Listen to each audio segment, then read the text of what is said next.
lo primero de todo, bueno, quería sobre todo plantear la pregunta de ¿qué es el suicidio, ¿vale? Al final, todos sabemos lo que es el suicidio, ¿no? Podemos definirlo como el acto autoinfligido, o sea, a uno mismo, que causa la muerte y de forma voluntaria.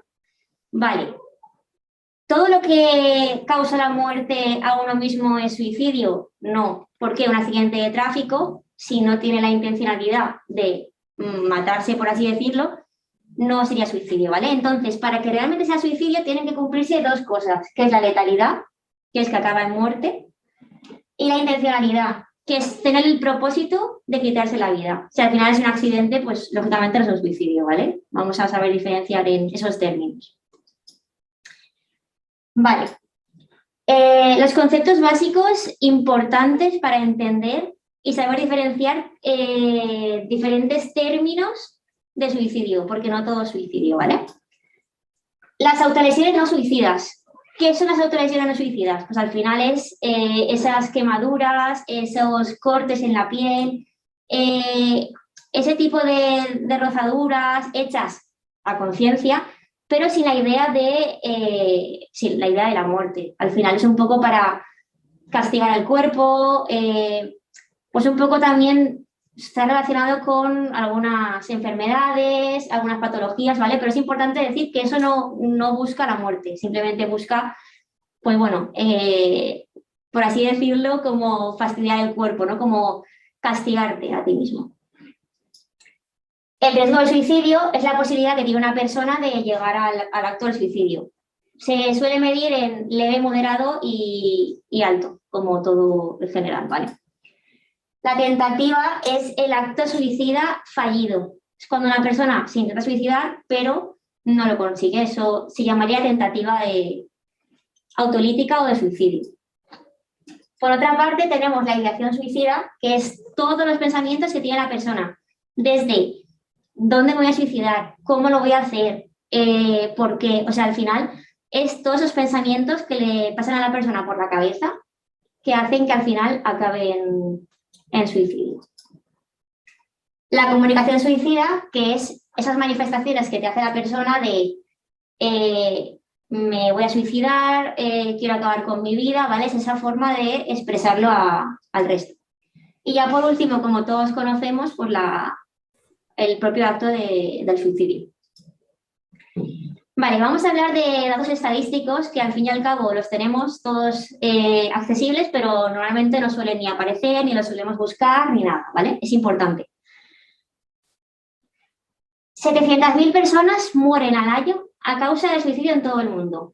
Que al final decimos 700.000 personas comparados con todo el mundo, bueno, a ver, son muchas porque simplemente son de suicidio. O sea, luego ya está muerte natural, accidentes, cualquier otra cosa, ¿sabes? Pero solo 700.000 personas mueren al año a causa del suicidio. Es una bestialidad. ¿Eso qué se traduce? En que 80 personas mueren cada hora a causa del suicidio y que 2 personas mueren cada minuto. Vamos, ya podemos contar las personas que han fallecido a causa del suicidio en ese tiempo que estamos aquí ahora mismo de charla, ¿vale? En el 2020 se suicidaron en España 3.941 personas, ¿vale? Podemos ver casi 300 más que en 2019. Y este dato que viene a continuación, lo voy a decir porque no creo que se vea muy bien en la cámara, 1.370 personas murieron a causa de accidentes de tráfico, ¿vale? Al final, ¿qué es lo que estamos viendo en las noticias? Que esto es lo que estamos viendo en las campañas de la televisión. Pues campañas contra los accidentes de tráfico de la DGT, que son bastante fuertes, que te hacen plantearte si coger el coche si has bebido o si coger el coche y mirar el móvil. Y al final todas esas campañas lo que hacen es que el número de accidentes de tráfico se reduzca. Pero claro, ahora vamos a ver, de 1.300 que son accidentes de tráfico a casi 4.000 que son suicidios, ¿qué estamos haciendo contra eso? Nada. No vemos nada en la televisión, no vemos datos en ningún programa, o ahora se está haciendo en algún programa, pero así muy por encima. Con esto hay que hacer algo. Hay que hacer algo porque si casi 1.500 personas se mueren a causa de accidentes de tráfico y hacemos cosas para que se reduzca el número, lo ideal sería, o lo normal sería, que esas 4.000 personas, casi 4.000 personas que mueren a causa del suicidio, que también se hiciera algo con ellas, para poder bajar esa cifra, ¿vale? Esto se traduce en que cada día se suicidan en España una media de 11 personas, ¿vale? O sea, que cada 2 horas se suicida una persona en España. Esto es bastante importante. O sea, al final estamos viviendo aquí en este país, al final lo que pasa en el mundo lo tenemos un poco alejado, pero vamos a centrarnos aquí en España. 11 personas al día, ¿vale? Es bastante fuerte lo que estoy diciendo. Al final, vuelvo a lo de antes. ¿Qué vemos en las noticias? Porque yo pongo las noticias y pocas veces veo suicidios, aunque, a no ser que sea de alguien famoso. No solemos ver esto. Sin embargo, sí que vemos asesinatos y vemos peleas y vemos otras cosas, ¿vale? Por cada asesinato mueren casi 12 personas a causa del suicidio. Como he dicho antes, ¿qué vemos en la tele? Pues lo mismo, ¿no? El suicidio es un tema tabú. Vamos a intentar en esta formación que desaparezca este estigma y este tabú. Y sobre todo con datos, ¿vale? Ahora vamos a centrarnos un poco en lo que es la Comunidad Valenciana, ¿vale? Que también pues, es nuestro ámbito. Aquí hay una tabla, no sé si la podéis ver bien. Esta es una tabla del 2020, ¿vale? Y en azul están los muertos por suicidio y en naranja están los muertos por COVID, ¿vale? De diferentes edades. Está desde el 15 a 19 hasta 45 y 49. Podemos ver la diferencia de suicidios y COVID. Claramente, ¿vale? Esto es de la Comunidad Valenciana en el 2020. O sea, perdón, en España en el 2020, ¿vale? Es importante ver que el COVID ha hecho mucho daño, que el COVID es una pandemia a nivel mundial y nos supera, pero ¿y qué pasa con el suicidio? Al final es una pandemia silenciada, es una pandemia de la que nadie habla, ¿vale? No, nadie está haciendo nada. En la Comunidad Valenciana, como he dicho antes, que nos tenemos que centrar un poco también, fallecieron 450 personas a causa del suicidio. De esas 450, 35 tenían entre 15 y 29 años. Son datos del 2020, ¿vale? Eso nos convierte en la cuarta autonomía con más muertes por suicidio infantil, que es algo verdaderamente duro y sorprendente a la vez. La pregunta del millón. ¿Podemos prevenir el suicidio? Pues a ver, lógicamente sí, ¿no? Si no, al final yo no tampoco estaría aquí y no serían las propuestas que vamos a dar, ¿no? ¿Cómo podemos prevenir el suicidio? Pues bueno, hablando sin tabú, como he comentado antes, es importante que se hable sin ningún tipo de tapujo. Al final es algo que está a la orden del día y cuanto menos tabú tengamos, más fácil será hablar las cosas y poderlas controlar, ¿vale? Conociendo los factores de riesgo y de protección, muy importante. Luego hablaremos de lo que son, ¿vale? Conociendo las señales de alarma. ¿Qué nos hace ver en una persona para que digamos, ostras, esta persona algo tengo que hacer, ¿vale? Porque no está bien, no está diciendo cosas un poco raras. Voy a incidir un poco más en ella. Realizando campañas de prevención en la televisión, en la radio, en las redes sociales, donde sea. Pero necesitamos saber cosas, necesitamos que la gente joven y que la gente mayor conozca, incluso los niños, que conozcan qué es el suicidio, por qué puede darse, de qué forma podemos actuar, dónde podemos llamar, qué recursos tenemos. Es muy importante, ¿vale? Normalizando la salud mental, ¿cómo no? La salud mental es algo que también es un poco tabú y que a nivel general no se le da la importancia que se le debería de dar, ¿vale? Entonces, normalicemos la salud mental, eliminando los mitos, que bueno, luego veremos algunos mitos, y formando a profesores, monitores, personal sanitario. Al final, deberíamos estar todos formados en este tema, ¿vale? Vale, vamos a comentar algunas afirmaciones acerca del suicidio. Ahora sí que necesitaría que cuando ponga la frase por chat participarais si consideráis que esto es así, que es verdadero, que es falso o de qué forma, ¿vale? Luego hablaremos de por qué creemos que es así o si a lo mejor surgen dudas me lo podéis preguntar, cualquier cosa, ¿vale? Entonces, la primera frase. El que expresa su deseo de acabar con su vida no lo hace. Dicho de otra forma, la persona que se suicida no dice que se va a suicidar o no avisa. Desde las dos formas lo podemos preguntar.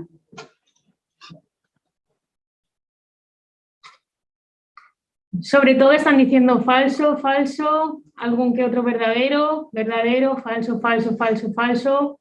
La mayoría falso. Vale, es falso. ¿Por qué? 9 de cada 10 personas que se han suicidado antes verbalizaron que lo iban a hacer. 9 de cada 10, o sea, es prácticamente la mayoría de personas, ¿vale? De esa persona, que sobra, por así decirlo, de los 9 cada 10, esa persona de alguna forma también lo manifestó, aunque no fuera de forma verbal, ¿vale? Le dejó entrever. ¿Por qué es tan importante quitar este mito que tenemos acerca del suicidio? Porque al final muchas veces no damos importancia a lo que la gente nos dice, a que la gente está mal. Muchas veces decimos, bueno, pues puede llamar la atención, pues puede, no estará tan mal, pero mira, al final 9 de cada 10 lo verbalizan claramente, ¿vale? Siguiente frase. Las personas que hablan sobre el suicidio solo buscan atención. Falso, falso, falso, falso, falso, falso. Vaya, todo el mundo está de acuerdo en esta, dicen que falso, mayoría. Vale, solo buscan atención. La atención que buscan es que les ayudes. O sea, quiero decir, al final, una persona reconocer que necesita ayuda es muy difícil, ¿vale? Por lo que buscan atención. Bueno, sí, pero en el sentido de están diciendo, por favor, ayúdame, que tengo un problema, ¿vale?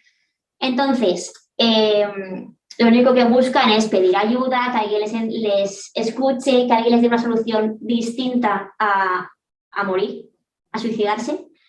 Y sobre todo hay que tomar en serio a este tipo de personas, ¿vale? A esta persona que te dice que ha tenido un pensamiento suicida. Nunca, o sea, no perdemos nada dándole la importancia que tiene. Al final, si luego no se suicida, pues mejor para todos, pero vamos a darles importancia, ¿vale? Siguiente frase. Las personas que mueren a causa del suicidio tienen problemas de salud mental. Falso, no siempre. Falso, no tiene por qué. Falso, depende. Falso, no siempre. Falso y no siempre están poniendo sobre todo. No tiene por qué ser un desencadenante. No tiene por qué. Hay algunos que están ahí, dicen 50-50. Vale. Esta pregunta es, o sea, esta frase es una de las frases más dichas, ¿no? Esa persona se ha suicidado porque estaba loco, estaba mal, tenía problemas en la cabeza, ¿vale? Al final lo que solemos decir, no, o sea, ¿la salud mental tiene que ver con el suicidio? Sí, por supuesto. ¿Es la causa del suicidio? No, ¿vale? Eso tiene que quedar claro. Porque además también estamos creando un estigma hacia las personas que tienen algún tipo de enfermedad mental, ¿vale? No por tener enfermedad mental vas a acabar suicidándote. Importante. ¿Es un factor de riesgo? Sí. Luego hablaremos también de lo que son los factores de riesgo y cuáles hay. ¿Tienes más papeletas si tienes una enfermedad mental o tienes mala salud mental? Sí, pero no es la causa, ¿vale? O sea, no nos quitemos, por así decirlo, la responsabilidad de no, esto a mí no me va a pasar porque yo estoy sano o yo estoy bien de la cabeza o yo no tengo ninguna enfermedad mental. No, nos puede pasar a cualquiera y en cualquier momento de nuestra vida nos podemos desestabilizar por cualquier acontecimiento y que tengamos este tipo de ideas, ¿vale? Bueno, lo que he dicho, se puede afectar a cualquiera y no conlleva tener enfermedad mental con el suicidio. Simplemente tienes mucha más probabilidad, la verdad. El suicidio es una elección personal, no tenemos que intervenir. Las personas suicidas quieren morir. Falso, falso, falso, falso, falso, falso. Todo el mundo está de acuerdo. Perfecto, sí me gusta. Vale, esta frase ya no se suele escuchar mucho, pero antes sí que era como, bueno, si es su decisión, si es lo que quiere hacer, vamos a dejarle. No, por favor, o sea, esta persona no quiere morir, no quiere acabar con su vida. O sea, por favor, seamos conscientes de eso. Lo que quiere es acabar con el sufrimiento que tiene en su vida, ¿vale? Podemos darle otras opciones, podemos hablar, podemos intentar que vea otro camino, pero por favor, no pensemos que esa persona no quiere vivir. O sea, lógicamente no quiere vivir con la vida que tiene, ¿vale? Pero no, y tampoco nos quedemos en no vamos a hacer nada porque quiere morir. No, hagamos cosas, intentemos que esa persona no muera. Hablar sobre el suicidio puede animar a las personas a acabar con sus vidas. Falso, falso al revés, falso, falso, falso, no, depende, falso, nada, casi todo el mundo está de acuerdo en que es falso. Vale. Algunos que dependen, ¿eh? Dice que depende. Vale. Muchos de los cuestionarios del formulario que habéis realizado antes de venir, muchas de las respuestas era bueno, que en cierta medida puede incitar a esa persona a pensarlo y luego, pues, cómo llevarlo a cabo, ¿no? Falso. Importante. Hablar con una persona de si está pensando en suicidarse no tiene nada que ver con que esa persona luego se va a suicidar. Esa persona puede tomar decisiones como una persona libre y adulta o madura o no, porque puede ser un adolescente, pero al final cada persona toma la decisión que quiere. Preguntarle por eso no va a hacer que la persona se quiera suicidar. Todo lo contrario, al ver que alguien se interesa por esa persona, va a intentar abrirse más, te va a contar el porqué y bueno, a partir de ahí podemos enganchar a la persona y darle una solución. O a solución no, pero intentar ayudar un poco. ¿Vale? Sobre todo es que digan cómo se sienten, ¿no? Que piensan, cómo se sienten, es bastante importante. El riesgo de suicidio se acaba cuando mejora el estado de ánimo de una persona en crisis. Falso, falso, falso, no, no. Falso, falso, falso. No necesariamente, no siempre puede haber recaídas, falso, depende.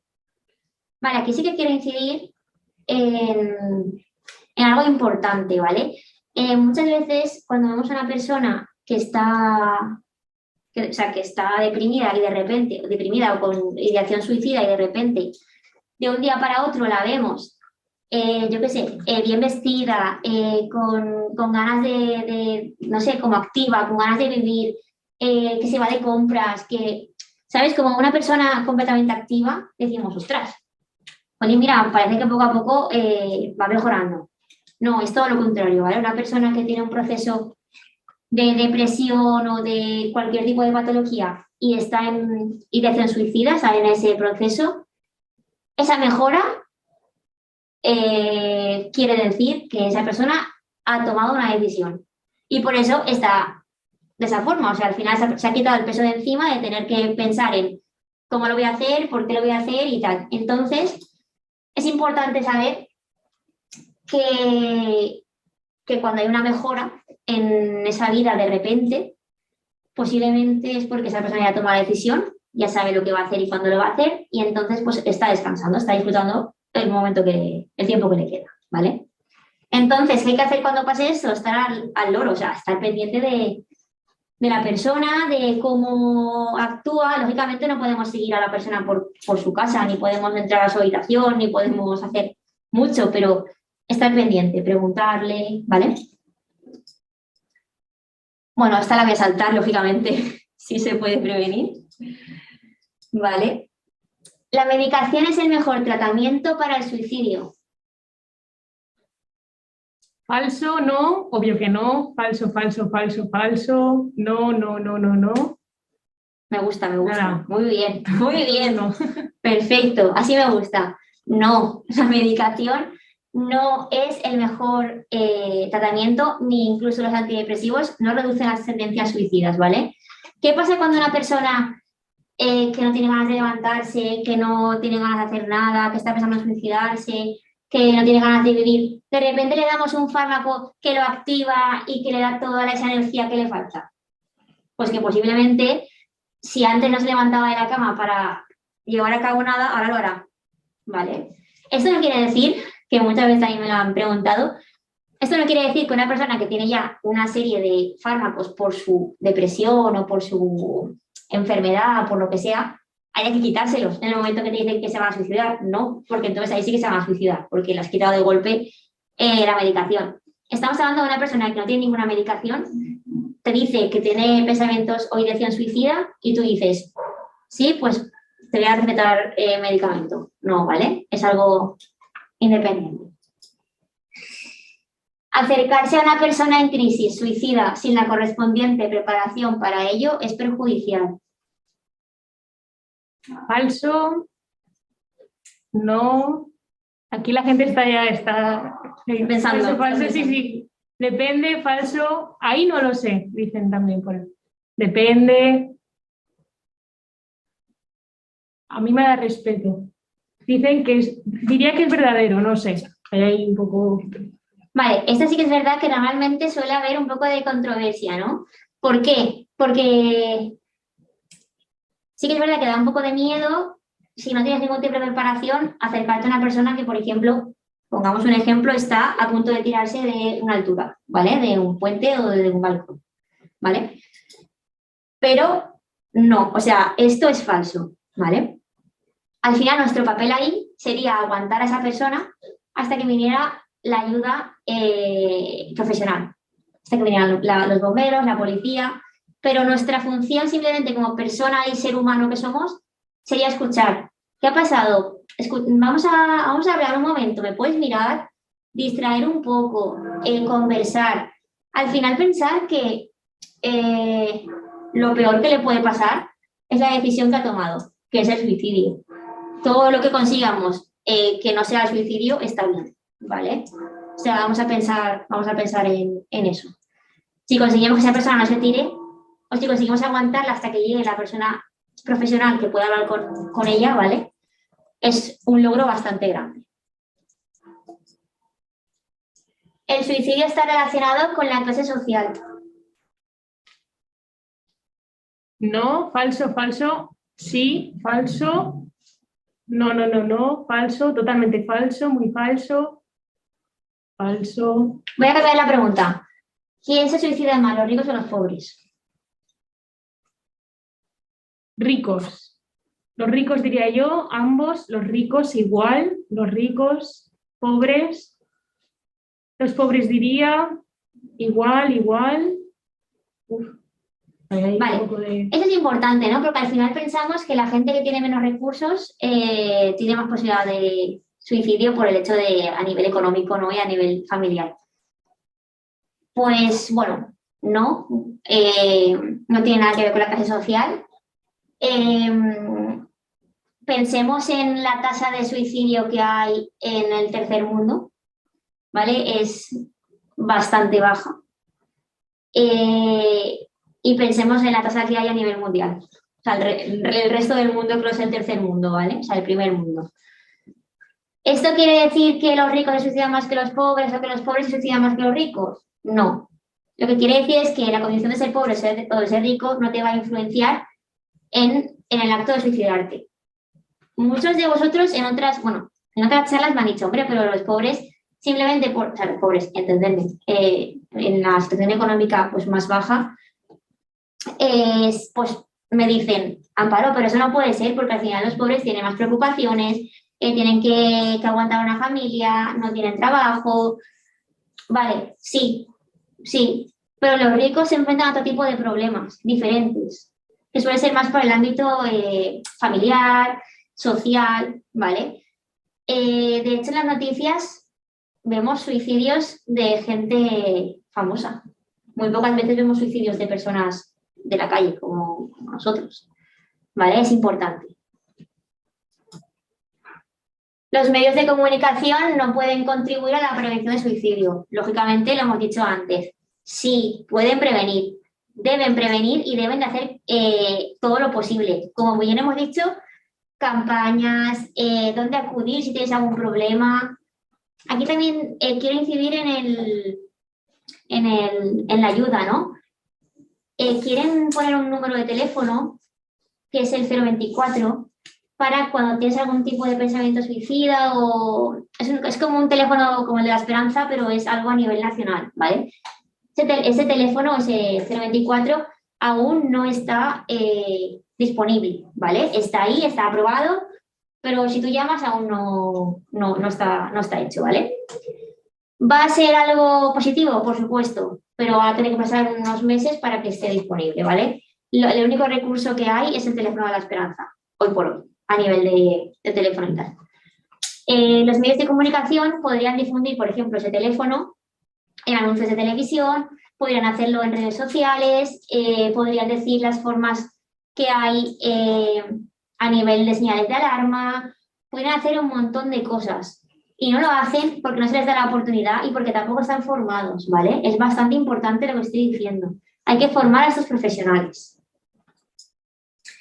Vale, ahora vamos a hablar acerca de la detección de la conducta suicida. ¿Por qué tenemos que hablar acerca de la detección de la conducta suicida? Es muy importante al final saber en qué nos tenemos que fijar, qué tenemos que darnos cuenta para saber si una persona está pensando en esto, ¿vale? Vamos a hablar de los factores de riesgo y los factores de protección, ¿vale? Los factores de riesgo podemos intuir lo que son, ¿no? Al final son ese tipo de cosas, vamos a llamarlo cosas, que tienes en tu día a día o forman parte de tu personalidad que hacen que tengas un riesgo mayor de cometer el acto del suicidio, ¿vale? Al revés que los factores de protección, que luego los veremos, que son, bueno, todo lo contrario, son aquellas cosas que uno tiene que hacen que te puedas, que cuantas más tengas muchas menos posibilidades de llegar a suicidarte, ¿vale? En factores de riesgo podemos dividirlos en dos, ¿vale? Los predisponentes y los precipitantes. Predisponentes, pensemos en lo que tenemos uno mismo cuando nace, ¿vale? Va naciendo, va creciendo, son los factores que tiene uno mismo. Por ejemplo, los recursos con los que cuenta una persona al enfrentarse a una crisis, ¿vale? Y los precipitantes son aquellos acontecimientos vitales que te suceden y que hacen que, pues eso, que te cambie la vida, como por ejemplo el fallecimiento de un familiar, ¿vale? Cercano. Vale, los factores de riesgo los vamos a dividir en tres, ¿vale? Empezaremos por los individuales. No sé si lo veis bien, pero bueno, los factores individuales son la depresión, otros trastornos mentales, factores psicológicos, antecedentes personales de intento de suicidio, edad y sexo y factores genéticos, ¿vale? A nivel de depresión es bastante importante, o sea, el tener esa desesperanza y esa depresión hace que tengas muchas más probabilidades de cometer el suicidio, ¿vale? A nivel de trastornos mentales, sobre todo los trastornos afectivos, de sustancias y antisocial, son los que van a hacer que tú tengas muchas más posibilidades de llegar al suicidio que otra persona que no padezca ese tipo de trastornos. Los factores psicológicos. Es muy importante la impulsividad en los adolescentes. ¿Por qué? Al final, en los adolescentes es una época de nuestra vida, la adolescencia es una época de nuestra vida en la cual todos hemos pasado, todos sabemos lo que es y bueno, es una época en la que si te dicen que no hagas algo, tú lo haces, ¿vale? No vayas a tal sitio, pues tú vas. Nos referimos a si el suicidio ya de por sí es premeditado y se toman su tiempo de cómo lo van a hacer y cuándo lo van a hacer, un adolescente ese tiempo no lo va a tener. Un adolescente va a ser mucho más fácil que decida suicidarse y que a los pocos días o pocas semanas lo haga. ¿Por qué? Porque tienen ese factor de impulsividad que en las personas adultas no existe tanto como en adolescentes, ¿vale? Los antecedentes personales de intento de suicidio. Cuantas más veces has intentado suicidarte, muchas más probabilidades tienes de que la siguiente vez lo consigas, ¿vale? La edad y el sexo, los hombres se suicidan mucho más que las mujeres, mucho más, ¿vale? Además, también existen unas diferencias a nivel de hombre y mujer en la forma en la que se suicidan, ¿vale? Los hombres en general, ¿vale? Estoy hablando en general, no tiene nada que ver con que un hombre luego se posicione de otra forma, pero en general, se suelen suicidar más, como más a nivel, más bestia, vamos a decirlo así, ¿vale? Más bestia. ¿Esto qué quiere decir? Pues que las mujeres, por el contrario, pues el nivel de, o sea, la forma de suicidio suele ser, pues pastillas, suele ser en su casa, en el domicilio, sin implicar a mucha gente. Los hombres tienen más tendencia, por ejemplo, a hacerlo con más gente, más bestia. Pues si tienen un arma de fuego, pues con un arma de fuego, tirándose a la vía del tren. ¿Quiere decir que una mujer no se pueda tirar a la vía del tren o tirarse por el puente? No, también lo puede hacer, pero en general hay esa diferencia entre hombres y mujeres, ¿vale? Y luego están los factores genéticos. Al final, si de alguna forma en tu familia hay tendencias de depresión, tendencias de ansiedad, te va a afectar, ¿vale? Luego están los factores familiares. Como he dicho antes, antecedentes familiares. Los altos niveles de crítica y hostilidad son aquellas familias donde reina el caos, la hostilidad, los insultos, una disciplina excesiva, ¿vale? Este tipo de familias lo que van a hacer es que esa persona tenga mucho más riesgo de suicidio que, por ejemplo, en otro tipo de familia, ¿vale? Luego, el abuso de alcohol y de drogas en la familia, igual que lo de antes, al final tener eso que tu padre haya consumido o consuma ese tipo de sustancias también también te va a repercutir a ti. Y haber sufrido maltrato físico, psicológico o abuso sexual, ¿vale? Ahora están saliendo también muchas noticias acerca de clubes deportivos, de colegios, donde abusaron sexualmente de niños y esos niños ahora son mayores, los niños ahora son adultos. Ahora realmente cuentan cómo se sienten, pero han pasado 30 años. Vamos a imaginarnos ese niño cuando sufrió eso, cómo podía estar, ¿vale? Ahora muchos lo cuentan, pero ¿y cuántos se habrán quedado en el camino, ¿vale? Es importante que seamos conscientes de eso. En cuanto a factores sociales, importante, factor de riesgo, la ausencia o pérdida de la red social, lógicamente, y más en adolescentes, ¿vale? Vamos a centrarnos más en lo que es la adolescencia. El aislamiento social, no tener a nadie, estar solo. Y los acontecimientos vitales negativos, como puede ser la pérdida de un padre o una madre, la pérdida de un hermano, alguien querido, ¿vale? Eso al final te marca. Ahora vamos por la otra parte, los factores de protección. Aquellos factores, como he dicho antes, que van a hacer que se reduzcan las posibilidades que tú tengas de consumar el suicidio, por así decirlo, ¿vale? Factores personales. Vamos a hablar de habilidades de comunicación. ¿Por qué? Al final, que una persona sea capaz de hablar con otra y contarle lo que le pasa es muy beneficioso porque va a ser un camino bueno que va a tomar. Porque a raíz de ahí puede hablar con un profesional, puede buscar ayuda, ¿vale? Es muy importante la habilidad de comunicación. Y lo siguiente, la resolución de problemas. No sirve a una persona, por ejemplo, que le echen del trabajo y piense, madre mía, me han echado del trabajo, no voy a tener dinero, no voy a poder aguantar a mi familia, me van a desahuciar, a una persona que a lo mejor cuando le echan del trabajo piense de otra forma, más positivo, como por ejemplo, bueno, pues ahora voy a poder cobrar del paro o voy a preguntarle a mi familia a ver si pueden dejarme un poco de dinero hasta que encuentre otra cosa. ¿Vale? Es un poco también la forma de afrontamiento que tiene cada persona. Eso está relacionado con las actitudes positivas, como he dicho, la confianza en uno mismo y las creencias religiosas. Me voy a parar aquí. Importante. Todas las creencias religiosas, todas las religiones, son un factor de protección muy importante. Y más nosotros, que al fin y al cabo estamos en un movimiento diocesano. Porque voy a hacer una pregunta al aire. ¿Por qué creéis que las creencias religiosas son un factor de protección?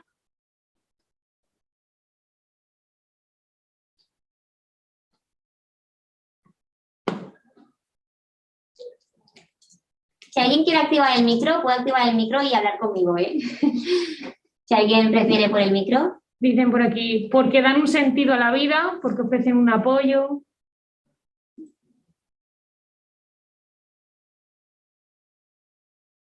Te sientes parte de una comunidad.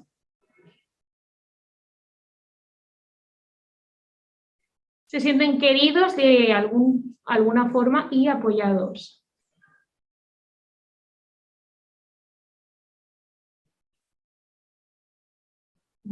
te puedes apoyar en lo que todas llegan en común, que es la vida, porque durante mucho tiempo el suicidio ha sido considerado como un pecado. Vale, con todo lo que habéis dicho, muy bien, o sea, súper bien. Hay como dos vertientes. La vertiente de es un pecado y no puedo hacerlo porque no voy a ir al cielo, sino que voy a ir al infierno. Que eso era más antiguamente, o sea, antiguamente, hace varios años y, por ejemplo, eso se suele dar en la gente que es más mayor. Y luego, por otra parte, es la fe, ¿no? Un factor de protección es la fe. La fe de que todo va a cambiar, de que alguien me va a ayudar, de sentirse en una comunidad, como habéis dicho. ¿Cuál de las dos es la que más se da? Nos da igual. Lo importante, lo que a nosotros nos importa es que el tener una creencia religiosa, de alguna forma, nos va a quitar un poco de lo que es la ideación suicida, ¿vale? Nos va a ayudar a llegar a cometer ese acto. A nivel de factor familiar, es todo lo contrario del anterior, el apoyo familiar y social, apoyo social de calidad y los amigos como factor importante de la adolescencia, ¿vale? Al final los amigos, tener un grupo, el sentirse querido en el colegio o en el instituto, luego a nivel de adultos igual, sentirse bien en el trabajo, tener un puesto de, pues bueno, de liderazgo o de que caigas bien a la gente, eso también es muy importante. Vale, ahora vamos a hablar de las señales de alarma. ¿Qué son las señales de alarma? Pues son aquellas señales, ¿vale? Que nos indican que esa persona está intentando decirnos algo, que esa persona está pensando en el suicidio. Y vamos a dividirlas en dos bloques, las verbales y las no verbales, ¿vale? Vamos a empezar con las verbales. Las verbales serían comentarios negativos hacia la vida y hacia el futuro. Por ejemplo, no valgo para nada, estáis mejor sin mí, las cosas no van a mejorar, no tiene solución, quiero que sepas todo lo que me has ayudado, gracias por haberlo intentado, no merece la pena seguir viviendo, estaríais mejor sin mí, quiero descansar ya, me voy a quitar del medio. Vale, estas frases son frases que suelen decir las personas que tienen ideación suicida, ¿vale?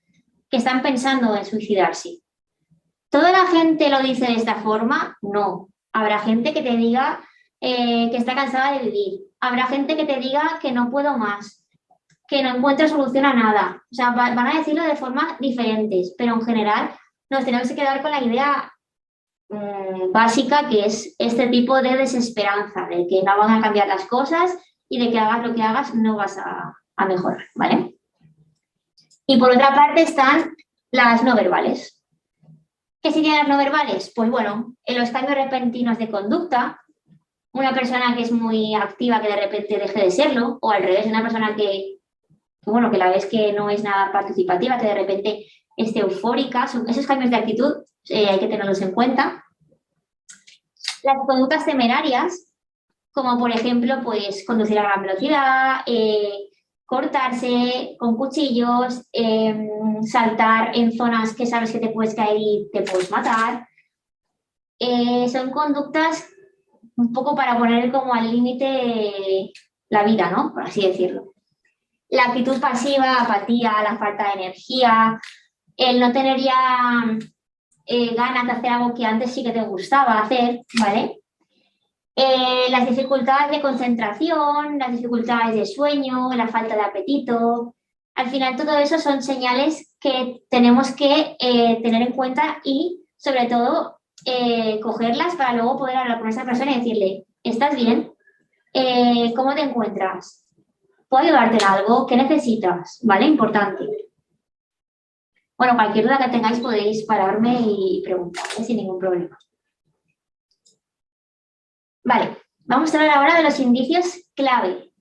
¿Qué son los indicios clave? Pues van a ser esas cosas que vamos a ver en el resto, sobre todo en la adolescencia, que nos hagan abrir los ojos y decir, un momento, aquí está pasando algo, ¿vale? El cambio muy brusco del estado de ánimo o carácter, los cambios en la alimentación y en el sueño, la desgana a la hora de hacer actividades que hasta ahora le gustaban, el interés o búsqueda peligrosa, como por ejemplo de pastillas, de acciones temerarias, ¿vale? Formas de autolesionarse. Y sobre todo la bajada en el rendimiento escolar. Eso es un factor bastante importante, una alarma, ¿vale? Bastante importante.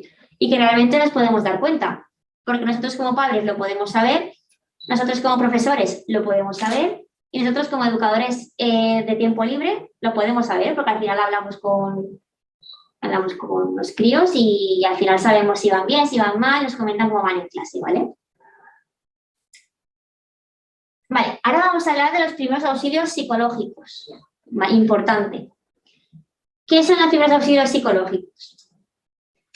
Vamos a, de alguna forma, a intentar compararlos con los primeros auxilios que todos sabemos, ¿vale? Al final, ¿qué son los primeros auxilios? Pues bueno, es aquello que hacemos cuando una persona está en una situación crítica para salvarla o aguantarla antes de que llegue, o sea, mientras llega la policía, los bomberos, el SAMU, ¿vale? ¿Qué son los primeros auxilios psicológicos? Pues podríamos, por así decirlo, compararlo a los primeros auxilios, pero a nivel mental, ¿vale? Lógicamente es difícil y hay que tener preparación para esto, pero al final, teniendo unas pautas que os voy a dar, se hace un poco más fácil, ¿vale? Es importante saber que está destinado a ayudar a las personas. Está destinado a las personas que han visto algo crítico. Por ejemplo, han visto como su hermano, su padre o un compañero de clase, por ejemplo, se ha suicidado delante de ellos, ¿vale? Esa persona que está en shock, que no sabe decirte lo que le pasa, que, ¿sabes? Esa persona con la que hay que actuar. Hay que actuar con esto. Y es importante que se haga antes de las 72 horas. ¿Por qué es importante esto? Es importante porque al final, en esas 72 horas, nuestro cerebro reconstruye lo que ha pasado. Y no reconstruye como realmente ha pasado, lo reconstruye como nosotros creemos que ha pasado. Es importante que si nosotros vemos un accidente, sepamos decir cómo ha pasado, en qué estaba pensando en ese momento, si estaba escuchando música, si no estaba escuchando música, qué estaba pasando. Importante, ¿vale? ¿Por qué? Porque las personas que tienen algún incidente crítico o las personas que presencian algo bastante bestia y bastante duro, luego no saben decirte lo que ha pasado, pero más que nada porque no lo pueden gestionar, ¿vale? Entonces, ¿cuál sería una de las primeras preguntas o lo primero que tendríamos que hacer con un grupo de niños o un grupo de adolescentes o simplemente una persona, ¿vale? No tiene que ser un grupo. Lo ideal sería, cuando pasa, sé que es difícil de verlo ahora, ¿no? Pero el momento en que tenemos un incidente, coger a la persona y preguntarle qué ha pasado y qué ha visto. Me podéis decir, qué absurdo, en plan, esa persona sabe perfectamente lo que ha pasado y lo que ha visto. Sí, pero lo tiene que verbalizar. Y nos tiene que decir lo que ha visto exactamente, y por qué, y cómo, todo. Cuantas más cosas nos diga, mejor le va a ir después, ¿vale? Porque al final va a tener todo ordenado en su cabeza y su cerebro no va a meter información que no necesita, ¿vale? Importante. Siempre pongo el mismo ejemplo en estas charlas. Nosotros atendimos a una persona del metro, de Metro Valencia, que había atropellado a una persona que iba con un patinete. El tranvía, pues iba por su zona, el patinete se cruzó y lo atropelló. Eso fue lo que pasó. Cuando nosotros llegamos a actuar con el maquinista que estaba en shock, el maquinista no sabía decirnos en ningún momento lo que había pasado. Solo decía la frase de lo he matado, lo he matado, lo he matado, lo he matado. Y no lo había matado, la persona estaba viva. Y encima, él vio perfectamente cómo se levantaba del suelo. ¿Por qué tenía ese pensamiento de lo he matado, lo he matado, lo he matado, lo he matado? Pues porque no estaba ordenando sus pensamientos y no estaba siendo consciente de lo que estaba pasando. ¿Qué hicimos nosotros? Lo primero, sacarle del shock. ¿Cómo se puede sacar del shock a una persona? Haciendo un ruido muy fuerte, tirando algo al suelo, pegando un golpe, incluso muchas veces, si tenemos confianza, zarandeando, si tenemos confianza, si no, no, porque te lo pueden devolver. Pero, por ejemplo, pegando un golpe fuerte, yo que sé, explotando algo, tirando un libro al suelo, algo que haga que esa persona salga de ahí, ¿vale? Y una vez ha salido de ese shock, tiene que ser consciente de lo que ha pasado. A ver, ¿qué ha pasado? ¿Qué has visto? ¿Cómo lo has visto? ¿Ha fallecido alguien? ¿Puede haber fallecido? ¿Se lo han llevado en el hospital? ¿Ha venido la policía? Y después, ¿y qué ha pasado a la hora siguiente? Vale, es importante que esas personas entiendan lo que ha sucedido, porque así lo van gestionando poco a poco y van a necesitar mucha más ayuda que si de repente pasa el shock y se van a su casa. Porque al final vendrán las pesadillas, vendrán la ansiedad, no puede dormir, ¿vale? Entonces, muchos de vosotros me preguntaréis, ¿y todo esto para qué nos sirve realmente? Porque al final somos profesores, educadores, bueno, en general, los asistentes que habéis venido. Pues bueno, es que esto puede pasarle a cualquier persona. Y a nosotros nos puede pasar en un campamento que perfectamente, moviendo el autobús, puede atropellar a un crío. Y no es que nos puede pasar, es que, o que un chiquillo haciendo una marcha se caiga por la montaña o se pegue un golpe. Al final, esto no puede pasar a cualquiera. Pues vamos a intentar tener las herramientas para favorecer lo máximo posible a la persona que ha visto el suceso, persona o personas, ¿vale? Luego hablaremos también de eso. Los objetivos que tienen es reducir el nivel de estrés, fomentar la adaptación de esa persona. No es yo te ayudo y por eso tú puedes superarlo. No es tú vas a recordar lo que ha pasado y tú te vas a ayudar a ti mismo, ¿vale? Dar esas estrategias y herramientas de afrontación. Como pone, ¿vale? Potenciar las estrategias de afrontación. Entonces, es importante la recuperación de las personas. Esto va a hacer que esa persona sea más consciente, sea más independiente de tomar esas decisiones y sea consciente sobre todo de que lo ha hecho por sí mismo, que no ha habido nadie que le haya ayudado o por lo menos que ha sido capaz de hacerlo sin mucha ayuda, ¿vale? Vale, esto es, bueno, no sé si lo vais a ver, os lo voy a leer. Es una pirámide es lo que tendría que haber en la base respecto a la comunicación de adolescentes y luego lo que tiene que haber, lo que debería estar arriba, ¿vale? En la base, respetar los espacios de aislamiento y contacto en el grupo de iguales. ¿Qué quiere decir esto? Si pasa algo, algún suceso o algo duro, una catástrofe o un accidente, nosotros no podemos separar a ese adolescente de su grupo si esa persona no quiere, ¿vale? Igual que tampoco podemos juntarlo con más gente si tampoco quiere. O sea, al final, cada persona tiene su ritmo y sus decisiones en este momento tan vital para ellos, ¿vale? El segundo escalón es estar disponible sin agobiar. ¿Qué quiere decir esto? Pues tan fácil como estoy aquí cuando lo necesites, ¿vale? En cuanto estés preparado, hablamos. No estar todo el rato encima de la persona porque al final lo que va a causar es el rechazo, ¿vale? Estar disponibles, que sepan que estás ahí, que te vean, pero ya está. Y preguntando de otra forma también es importante. Vale, tratar al adolescente como si fuera un adulto. Esto es muy importante. Los adolescentes se creen que son adultos. No lo son, pero se lo creen. ¿Qué pasa si a un adolescente le hablamos como a un niño? Que no te van a tomar en serio, que se van a pensar que le estás infravalorando. Entonces, pongámonos en su mente, ¿vale? Intentemos hablarle como un adulto, que al final ellos se van a sentir mucho más maduros, mucho más responsables y van a ver que estamos como a la misma altura, vamos a decir eso, ¿vale? Y luego, por último, informar en lugar de adoctrinar. Nosotros podemos decir algo como, yo creo que podrías hacer esto, o mira, las opciones son estas, haz lo que más te guste, o estas son las cosas que se deberían de hacer. Pero nosotros no podemos decir, tienes que ir al psicólogo, deberías de... O sea, al final no podemos decirle lo que tienen que hacer. Podemos darle todas las opciones que queramos, pero no obligarles a que lo hagan.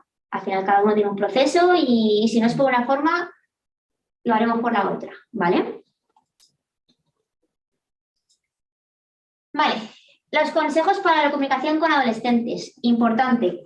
Hay que situarse a su altura, ¿vale? Al igual que con los menores y con los adultos.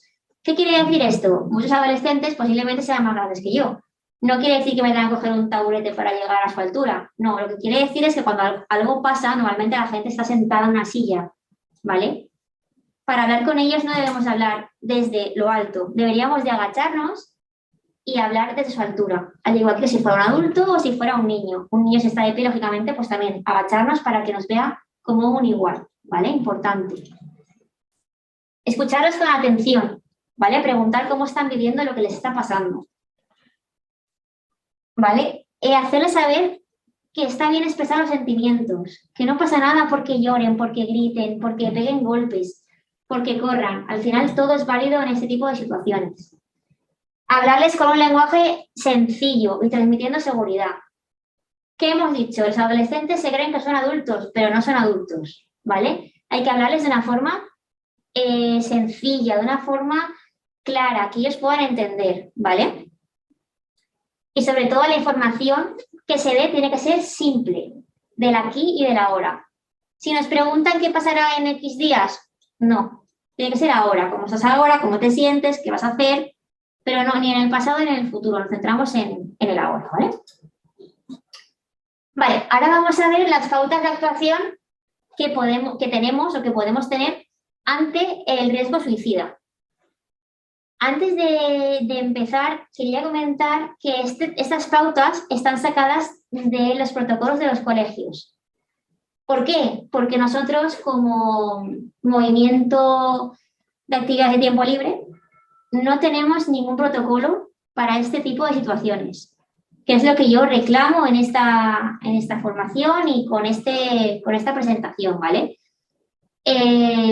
Al final, yo lo que he hecho ha sido adaptarlos, ahora los veremos, ¿vale? Hay algunas cosas que se pueden aplicar y otras que es más difícil, pero al final, como no tenemos ningún protocolo, como nadie nos ha dicho lo que tenemos que hacer, vamos a intentar acogernos a esto que es de los colegios, que es lo más próximo a niños y adolescentes en cuanto a movimientos de tiempo libre, y ojalá en algún momento hagan un protocolo que nos diga lo que tenemos que hacer y cómo tenemos que hacerlo, ¿vale? Importante. Vamos a hablar del riesgo inminente de la conducta suicida. ¿Qué es un riesgo inminente de la conducta? Para que lo entendamos todos. Es la persona que está a un paso de tirarse al vacío, por ejemplo, ¿vale? O está con un arma en la mano. Pues ser un cuchillo, una pistola, cualquier cosa, ¿vale? Normalmente lo que se suele dar es el tema de las alturas, ¿vale? Vamos a hablar primero de esa persona que además de estar en riesgo inminente de conducta suicida, está agitada y sobre todo que tiene rechazo a la comunicación y a recibir ayuda. Esta es la típica persona que vemos muchas veces en las películas de no te acerques, no te acerques, si te acercas me tiro, te juro que si te acercas me tiro, ¿vale? Sería ese tipo de, para que nos centremos todos, sería ese tipo de perfil, ¿vale? ¿Qué tenemos que hacer? ¿Qué tenemos que hacer nosotros si, por ejemplo, nos vamos de campamento y sucede esto? ¿Qué deberíamos hacer? No sé, ¿vale? Son preguntas que nos deberíamos de plantear porque eso está al orden del día. Se están suicidando muchos niños y muchos adolescentes. ¿Qué sería lo primero? Avisar al 112. Lo primero que tenemos que hacer, importante. ¿Es difícil en los campamentos que llegue el 112 rápido? Sí, muy difícil, porque al final estamos en montaña o estamos fuera del pueblo, lejos del pueblo de la ciudad. Vale, pero es lo primero que tenemos que hacer, que quede constancia de que esa persona está intentando suicidarse o tiene la idea de suicidarse, ¿vale? Lo segundo, lo que hemos comentado antes, todas las actuaciones que tenemos que hacer para aguantar a esa persona, para que esa persona no se suicide. Podemos tener mucha imaginación, pero al final vamos a hacer lo que el protocolo de colegios e institutos a nivel educativo nos recomienda, ¿vale? Que es ofrecer un entorno seguro. Lógicamente, si está en la montaña, muy seguro no va a ser el entorno. Pero, por ejemplo, si está en alguna habitación, pues quitar las cosas peligrosas, cerrar puertas, ¿vale? Importante. Solo tiene que haber una persona hablando con el adolescente. Solo. ¿Por qué? Porque al final ese adolescente, si ve que va pasando, adolescente, niño, ¿vale? Persona en general, si ve que cada vez viene una persona diferente a hablar con ella o con él, ¿qué va a pensar? Pues que esto es como un circo, que nadie le entiende y que no. Una persona solo por adolescente o por persona que se va a suicidar, ¿vale? ¿Quién debería ser esa persona? Pues una persona de confianza. En el caso de un colegio, pues podría ser el tutor, un profesor de alguna asignatura que se lleve bien, En caso, por ejemplo, de juniors o de otras asociaciones juveniles, pues puede ser su educador, monitor. No tiene por qué ser su educador, puede ser algún educador que no está en su etapa, pero que se lleva muy bien con él, ¿vale? Es una persona, solo importante. Y aquí lanzo una pregunta. ¿Debería o qué pasa? Vamos a decirlo así. ¿Qué pasa si la persona que está intentándose suicidar es un familiar de un educador? Ese educador puede ir, no puede ir, debería ir, no debería ir. ¿Qué se debería hacer en este caso? No debería, creo que no. No ir, creo que no. Yo iría 100%, aunque supongo que no es lo mejor. Creo que mejor no ir. Debería ir, también dicen por aquí. ¿Y si el familiar es la persona de confianza? Preguntan. Vale, muy bien, muy buena pregunta. Puede ser perjudicial para ambos. Vale, muchas veces cuando hago esta pregunta, la mitad de las personas contestan que sí, que es muy bonito decir que un familiar pues no debería de ir, pero que si estuviera ahí mi hermano o mi primo, siendo yo educador, lo primero que hago es ir para intentar evitar eso, ¿vale? Es completamente comprensible, pero no es lo que hay que hacer, ¿vale? ¿A veces es posible? Sí, a veces no es posible, pues también. Es importante saber que nosotros no sabemos lo que le pasa a esa persona, ¿vale? Aunque seamos familiares, porque a lo mejor una de las causas que le hace estar ahí es por la familia. Aunque nos pensemos que no, aunque nos llevemos muy bien con mi hermano, con mi hermana, con mi prima, mi lo que sea, no. Cambiamos el chip. También es muy difícil por el resto de personas, porque al final esto en un colegio es fácil, ¿vale? O sea, fácil. Realmente, normalmente un profesor tiene allí a un alumno, o sea, familiar, quiero decir. Pero en juniors es mucho más común tener pues a familiares, ¿vale? Más pequeños. Entonces, ¿qué deberíamos de hacer? Pues bueno, lo primero de todo es que esa persona se tiene que alejar. O sea, el familiar tiene que desaparecer de ahí porque al final de alguna forma va a estorbar, digamos estorbar, ¿vale? Porque la persona que se está suicidando está viendo a ese familiar, ¿vale? Importante. Esto parece muy fácil, pero no lo es, porque como una persona se empeñe en llegar a donde está su familiar, a ver quién la para. Entonces, el trabajo de esos educadores, de esos profesores o de esos monitores de tiempo libre debería de ser retener o coger de alguna forma a esa persona, para que esa persona se acercara. Importante. La pregunta que me habéis hecho, ¿y si esa persona de confianza es el familiar? Prevalece lo que he dicho, prevalece el que sea familiar, o sea que no. Otra persona, el educador, otro educador, el conciliario, cualquier cosa, pero no eso, ¿vale? Importante. También preguntan que, ¿y si es el único presente? A ver, si es el único, sí, buena pregunta también. Si es el único presente, es lo que he dicho antes, al final el acto ya está decidido, o sea, se va a suicidar. Lo que podamos hacer, lo tenemos que hacer, ¿vale? Si eres la única persona, sí, completamente sí. Pero si hay otras personas allí, no se debería de hacer, ¿vale? Porque puede ser perjudicial, tanto para la persona que se quiere suicidar como para la propia persona, o sea, para ti, ¿vale? Otras preguntas que me han hecho. Podemos, a ver, placar a esa persona, podemos tirarla al suelo, podemos agarrarla como podamos. A ver, podemos, sí. ¿Es lo recomendable? No, porque solo tenemos un intento. Solo tenemos uno. ¿Si eso le va a salvar la vida? Hombre, pues yo no soy quien para decir que no, lógicamente sí. Pero nos estamos jugando mucho, porque en ese trayecto de que tú lo coges o no lo coges, tú te puedes caer también con él o con ella, puedes fallar y entonces ya la confianza, adiós, ¿vale? Intentemos que, y luego también esa persona, la persona que se suicida, tiene que también que sentir que ha salido de ahí por su propio pie, no que le han retenido, porque entonces tendrá muchas más ganas de hacerlo, cuando le liberen o cuando le suelten, ¿vale? Importante. Entonces, más cosas que deberíamos de hacer.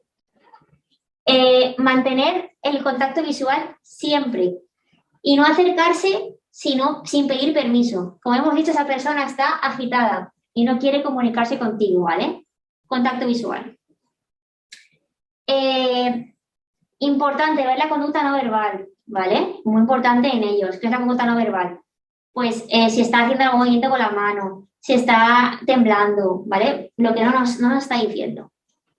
Preguntar si necesita algo. Al final es una tontería, pero es algo que sirve. ¿Quieres que te traiga agua? ¿Tienes frío? ¿Tienes calor? ¿Quieres que me acerque a dejarte algo? ¿Quieres que, sabes? Todas estas cosas que podamos ofrecerles, a ver, que le vayan a beneficiar, ¿vale? Pero todo lo que podamos ofrecer es mejor porque estamos ganando tiempo. Estamos haciendo que la persona quite la focalización, esa que tiene de visión en túnel y que solo vea una opción, a abrir un poco la visión, ¿vale? Y sobre todo evitar que hayan jóvenes presentes. Vamos a evitar que nadie lo vea. ¿Hay veces que se pueden hacer? Sí. ¿Hay veces que no se pueden hacer? Pues también. Pero vamos a intentar que por ejemplo, en un grupo de juniors, que esos adolescentes o esos niños se vayan a otra parte del campamento, a otra parte del barrio, donde no puedan presenciar eso, ¿vale? Vamos a intentar evitar que ellos también sean víctimas de eso. Y luego, por último, avisar a la familia representante legal. Siempre. Pregunta importante. ¿Qué pasa si al final esa persona, pongámonos en la opción de que no se suicida porque conseguimos que no se suicide? Llamamos a los padres, como tenemos que hacer. Y los padres nos dicen que ya lo han intentado varias veces, que es una tontería y que al final que lo dejemos pasar, que son épocas. ¿Qué tenemos? Y que no van a subir a recoger el campamento. ¿Qué debemos hacer? Pregunta que os lanzo. A ver qué dicen.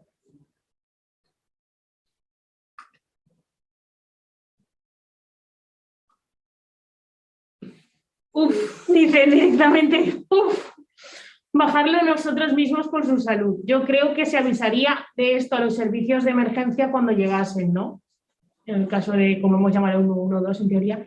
Estar pendiente de él sin agobiarlo. Llamar a la policía es un caso de desprotección.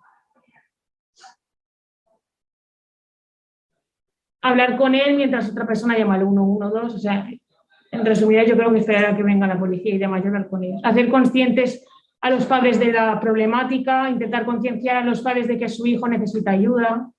Vale, muy bien. Si después de todo lo que hemos intentado de hablar con los padres, decirle que ahí no puede estar, que en el campamento no puede estar, aunque lo diga, si es que es lo que mejor le va a estar allí con los amigos, no. Esa persona, aunque no haya llegado a nada, pero esa persona tiene que bajar el campamento o salir de la actividad de sábado o del día que os reunáis cada grupo, ¿vale? Si la familia aún así nos dice que no va a subir a por él, porque no le da la gana, porque es una tontería, nosotros, como bien habéis dicho, ya hemos llamado al 112. ¿Qué tenemos que hacer? Trasladárselo a ellos. Hemos avisado para que se lleven a este niño, a esta niña, a esta adolescente, y nos han dicho que no. Entonces, nosotros ya la responsabilidad se la dejamos a la policía, que al final es la que tiene que actuar, ¿vale? No tomamos la decisión de, no, como los padres me dicen que no, nada, se queda aquí. No, por favor, avisemos a los padres, importante, ¿vale? Ahora vamos a ponernos en el ejemplo de que esa persona no tiene agitación, ¿vale? Que está receptiva a la comunicación, que te permite que te acerques, que hables con ella, que quiere recibir ayuda, ¿vale? ¿Qué deberíamos de hacer? Lo primero de todo, avisar a la familia o a los representantes legales. Lo primero. Lo segundo, lo mismo que antes, aguantar a esa persona lo máximo posible e intentar, como nos podemos acercar, ¿vale? Intentar que esa idea se le vaya a la cabeza. Importante. ¿Cómo lo podemos hacer? Pues algunas cosas se comparten con las de antes. Otras que son diferentes. Acompañar a un espacio privado y seguro. Obviamente conmigo, vamos a hablar, vamos a la sala, vamos a una habitación. Lo mismo de antes, que hable con ese adolescente o ese niño, una persona de confianza, que no sea familiar.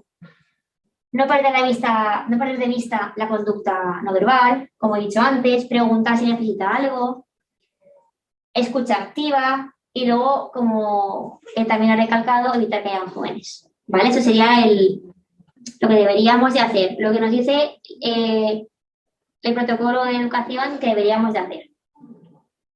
Dicen que sí, aquí no se avisa el 112, al 112. No, aquí lo que haríamos sería derivar al servicio de urgencias, ¿vale? En punto 3. ¿Qué es esto? Esto es llamar a los padres y decir, tu hijo necesita atención psicológica, tu hijo no puede estar en el campamento y tal.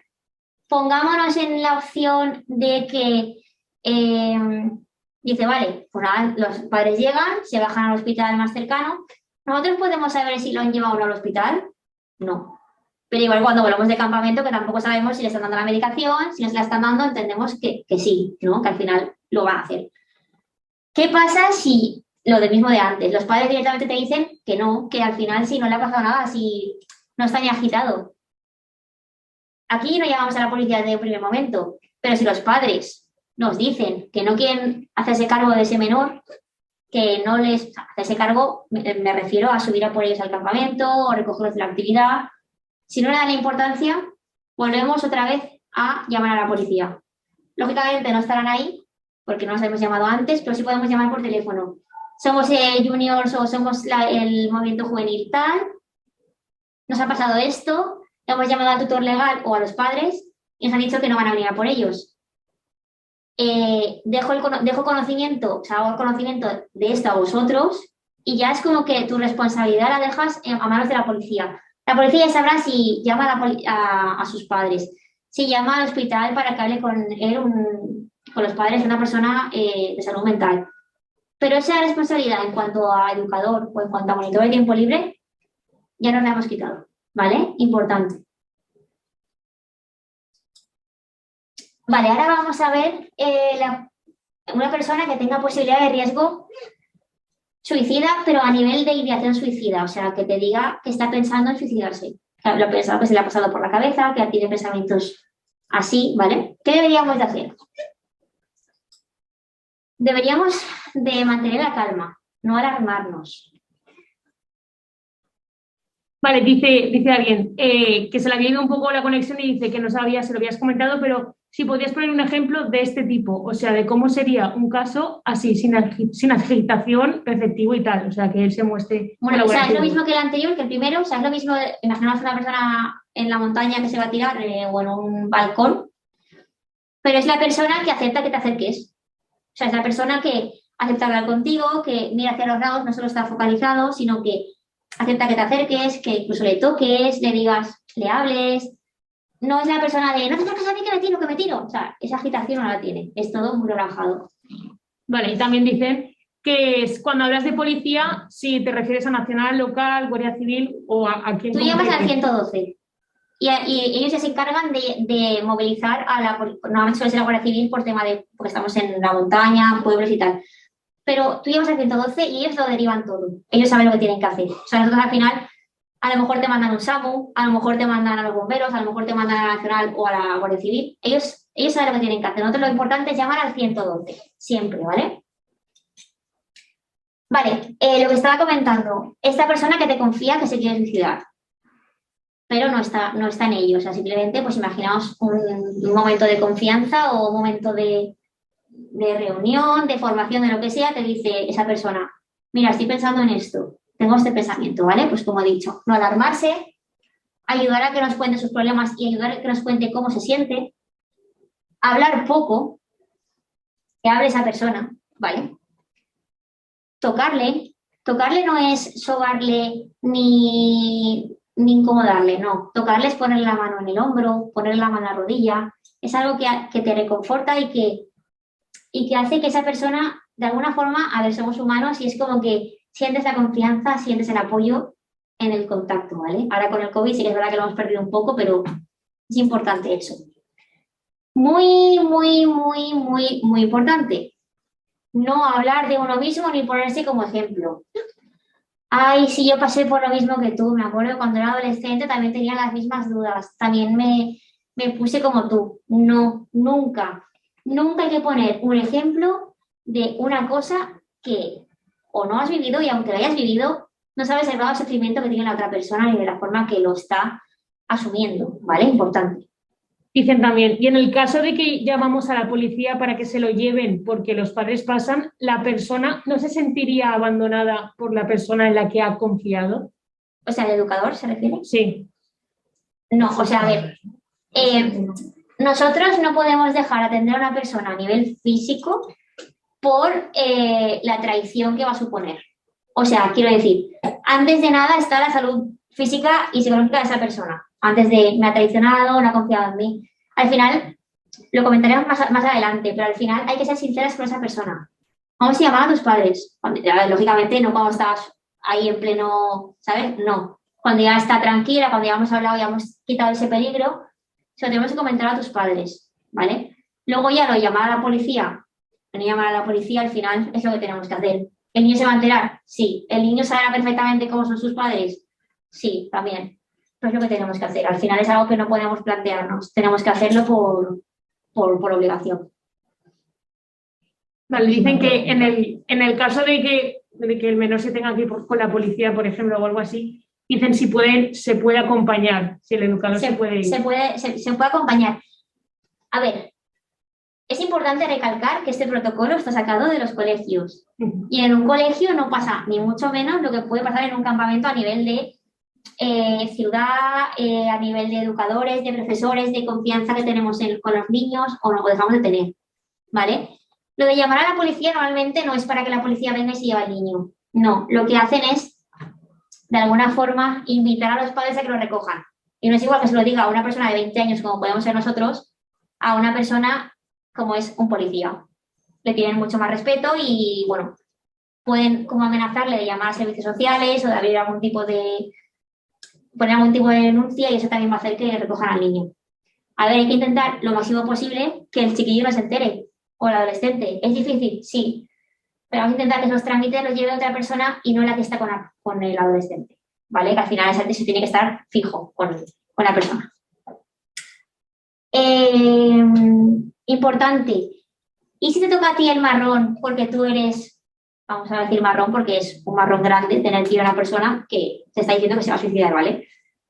Si te toca a ti el marrón porque eres la persona que más confianza tienes con el niño, con el adolescente, pero tú no te sientes preparado para hacerlo porque estás temblando y no te ves capaz, aborta misión. O sea, fuera. Si tú no te ves capaz, no vas a poder hacerlo. O sea, al final tiene que ser alguien que esté seguro, que sepa lo que va a hacer. Y es muy duro, ¿eh? O sea, es muy duro enfrentarse a eso viendo que hay alguien que se puede matar en tu cara. O sea, grande tuyo. Pero hay que hacerlo. O sea, hay que quitarse ese, si estamos mal, quitarse esa responsabilidad y dejárselo al siguiente. Aunque tenga un poco más de confianza o menos trato con esa persona, ¿vale? Es importante saber hasta dónde podemos llegar. Porque entonces nosotros nos vamos a poner en el mismo nivel de activación y no es lo que la persona que está intentando suicidar necesita, ¿vale? Importante también que lo he dicho antes, al igual que no podemos decir ejemplos personales, ¿vale? Porque eso lo que hace es, lo único que crea es desconfianza en la otra persona, no podemos hablar de lo bonita que es la vida. ¿Qué es esto? Madre mía, pero ¿por qué estás así? Si lo tienes todo, tienes una familia que te quiere, tienes hermanos, estás estudiando la carrera o en el colegio que tú quieres, tienes amigos, tienes una habitación, tienes un ordenador, tienes un móvil. No, o sea, no podemos hablar de lo bonita que es la vida porque la vida para esa persona es todo lo bonito, todo menos lo bonito que estás haciendo tú. O sea, al final es lo peor, porque si no, no se quería suicidar. Entonces, que tú le digas que la vida es bonita, ¿bonita para quién? Para ti, porque para mí no, porque para mí la vida, hablando mal, es una mierda, ahora mismo. Entonces, no vayamos con las cosas de, ay, pero ¿por qué tienes estos pensamientos si lo tienes todo? ¿Qué más quieres tener si lo tienes todo? Por favor, ¿vale? Son frases que se suelen decir y duelen mucho y hacen que la persona directamente se cierre y diga, hasta aquí, ya no sigo con esto, ¿vale? Vamos a verlo desde otro punto de vista. Vamos a dar otras opciones. Vamos a preguntar qué le pasa, desde cuándo le pasa, qué siente, por qué, ¿vale? Vamos a ir por otra parte, no vayamos por la vida es bonita, no te suicides, por favor, ¿vale?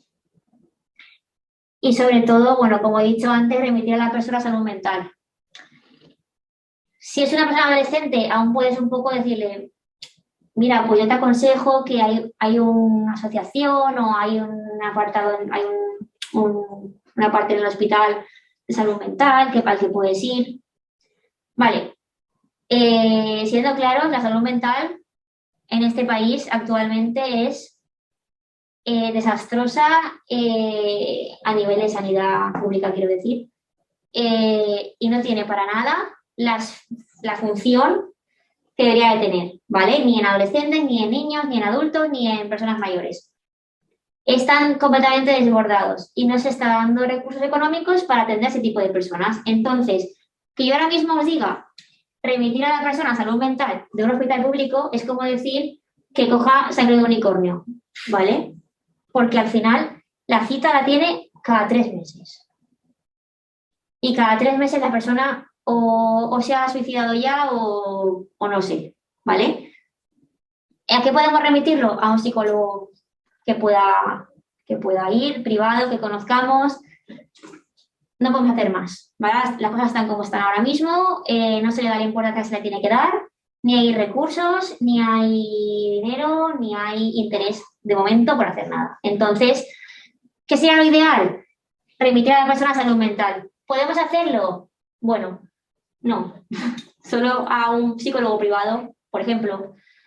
¿Podemos remitir a salud mental de un hospital? Sí, podemos hacerlo. Y a lo mejor si tiene suerte le van a atender en urgencias, le van a dar un tipo de pastillita y para casa. O como mucho a lo mejor lo meten en la unidad de salud mental, con un poco de suerte. Pero no es lo que pasa, ¿vale? Al final no es lo que suele suceder. Entonces, volvemos a lo de antes. ¿Cómo podemos remitir nosotros a un niño o un adolescente a salud mental? No podemos. Tiene que ser a través de los padres. ¿Podemos fiarnos de que los padres lo llevan a salud mental? No, no podemos fiarnos, nunca. Pero no podemos ir a la familia y obligarles a que lleven a su hijo al psicólogo. No podemos, ¿vale? Es importante. ¿Alguna pregunta? Sí. Bueno, la primera es si no tienen dinero para el psicólogo, ¿qué pueden hacer? Vale, contesto esa pregunta. Esto es el día a día. O sea, el día a día de una persona con algún tipo de enfermedad mental o de trastorno o poca salud mental, ¿vale? Al final, como he dicho, la sanidad pública en el ámbito de lo que es la salud mental está muy mal, es muy deficiente, ¿vale? ¿Qué hacemos con una persona que no tiene dinero y no se puede pagar un psicólogo? Pues es triste, pero poco podemos hacer. Poco podemos hacer. Al final, con los recursos que contamos, pues bueno, podríamos hablar desde Juniors, por ejemplo, con Cáritas, podríamos preguntar a la familia qué es lo que necesitan, derivar a otras asociaciones de víctimas o de personas que han intentado suicidarse. ¿Pero qué podemos hacer nosotros? Pues nada, es que es triste, pero es así. Hay gente que está suicidándose y que está haciendo barbaridades porque no tiene acceso a salud mental. Pero al final nosotros eso no lo podemos cambiar. Eso es algo que tiene que ser un cambio a nivel monumental, a nivel nacional, y que nosotros ahí no podemos entrar, ¿vale? Es importante saber eso. Tenemos que llegar hasta donde podemos llegar, que es informar a los padres de las asistencias o los recursos que tienen. Pero a partir de ahí ya no podemos llegar a nada más. Vale, vamos a hablar ahora de la comunicación de las malas noticias, ¿vale? ¿Qué quiere decir esto? Bueno, vamos a ponernos en que nosotros como educador nos enteramos de que alguien de nuestro junior o de nuestro movimiento juvenil se ha suicidado. ¿Qué habría que hacer en estos casos?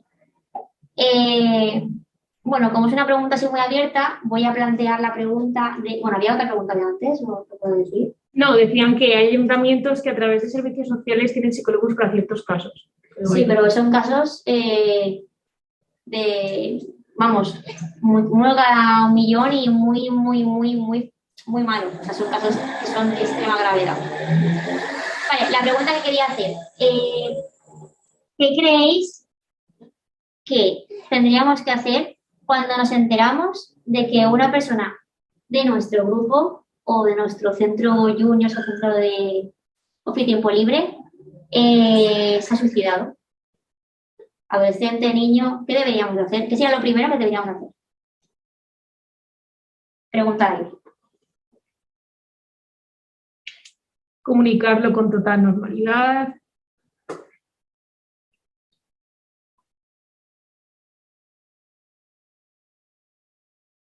A ver, sin ningún tipo de tapujo, comunicarlo a todos los educadores del centro, comunicarlo solo a la familia, ¿A qué familia? tranquilidad y normalidad. Que no es culpa, comunicarlo y hacer entender que no es culpa de nadie.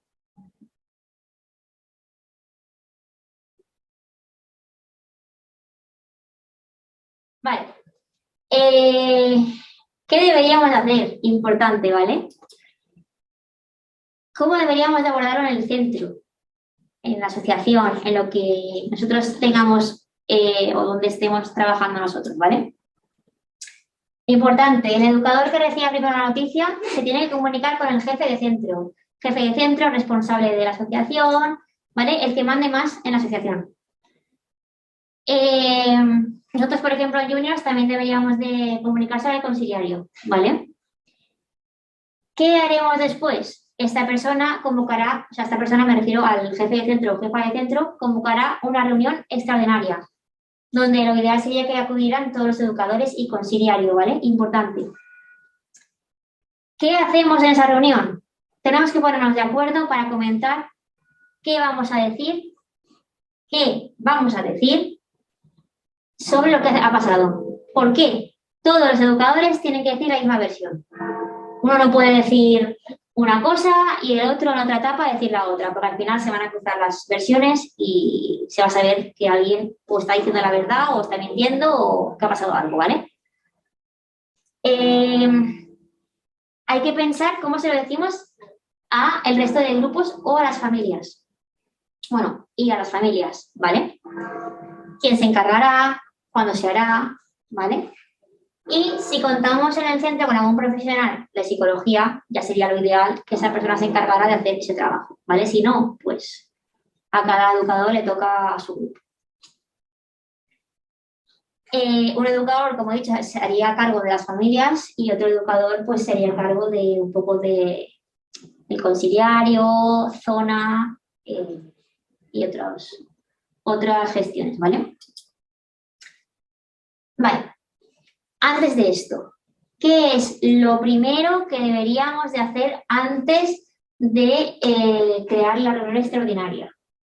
Lo primero que deberíamos de hacer es, como jefa de centro, representante de asociación o como queramos llamarlo, sería cerciorarnos de verdad, o sea, preguntar, aunque suene duro, a esa familia si la noticia que les ha llegado es cierta. Porque imaginaos que movemos a todo el centro, que hacemos una reunión extraordinaria de familias y de niños diciendo que había una persona que se ha suicidado y luego resulta que ven a ese niño o a ese adolescente por la calle, ¿vale? O que no ha sido un suicidio, que ha sido un accidente, por ejemplo, ¿vale? Es importante que contrastemos la información con los padres. Pregunta importante, ¿qué pasa si los padres te dicen, los padres de la persona que se ha suicidado, te dicen que no quieren que les digas nada al resto?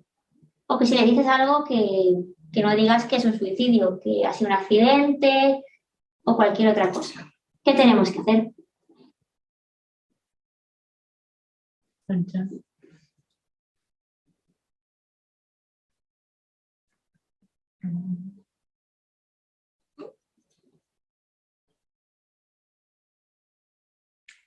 Incidir en la importancia de no ocultarlo.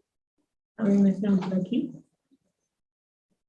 Me atrevería a decir que respetar su decisión, es decir, la decisión de los padres. Vale. Respetaría a la familia, también, dicen por aquí.